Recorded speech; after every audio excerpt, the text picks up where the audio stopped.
Alam nyo kung ano yung isa sa pinakamasakit na maririnig natin sa isang tao? Sumbat. Oo, yung susumbatan ka. Tangina, minsan ka na nga lang manghingi ng tulong, hirap na hirap ka sa isang bagay, tutulungan ka nga, pero pagkatapos susumbatan ka sa huli. Diba?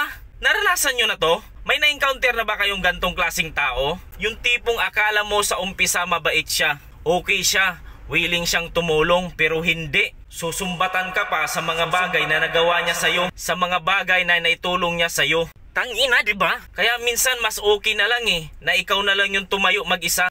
Ikaw na lang yung lumaban mag-isa. Kahit mahirap, kahit hindi mo na kaya, kahit pagod ka na, kahit gustong gusto mo nang humingi ng tulong, mas maganda ikaw na lang tumayo mag-isa. Kasi nakakapikon kapag may mga taong susumbatan ka, kapag tinulungan ka. Nakakala mo ni minsan hindi ka naging mabuting tao din sa kanila, na ni minsan hindi ka rin nakapagbigay ng tulong sa kanila. Alam niyo yung pakiramdam, di ba?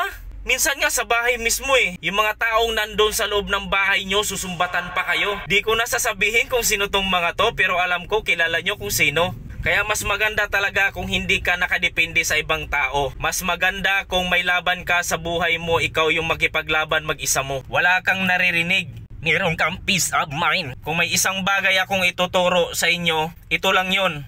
Huwag mong idepende yung buhay mo sa ibang tao. Huwag mong isalala yung buhay mo sa ibang tao. Yung success mo, mas maiging tumayo ka na lang mag-isa. Mas maiging lumaban ka na lang mag-isa at mag-grind ka mag-isa. Kasi at least, pag dumating yung time na okay ka na, wala kang maririnig sa ibang tao. Uy, tinulungan ko yan kapal mukha niyan Uy, magbigay ka naman dito para hindi ka tinulungan Wala ka nang maririnig na ganong mga salita kung ikaw na lang mag-isa yung lumalaban.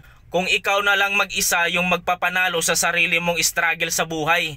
Kasi putang ina, sa totoo lang, may ibang tao na tutulungan ka kahit din mo naman hinihingi yung tulong nila. Pero grateful ka dahil tinulungan ka nila, akala mo okay lang yon, akala mo tapos na yon. Pero yung ibang tao, kaya pala willing sila na tulungan ka kasi may palihim silang may inaantay na kapalit pabalik. Palihim silang nag-aantay sa'yo na kapag naging okay ka na at naging successful ka na, aanihin na nila yung mga tinulong nila sa'yo. At kapag hindi mo na ibigay yon, isusumbat na nila lahat ng ginawa nila sa'yo. Oo, hindi masamang tumanaw ng utang na loob sa mga taong tumulong sa inyo. Pero alam nyo kung ano yung di maganda? Yung nag-i-expect ka ng kapalit. Kapag tumulong ka sa isang taong desperado sa buhay, tumulong ka ng bukal sa puso mo. Walang inaantay na kapalit. Walang kalakip na panunumbat. Diba? Kuha mo?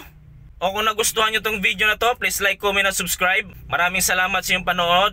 Hanggang sa muli. And peace out.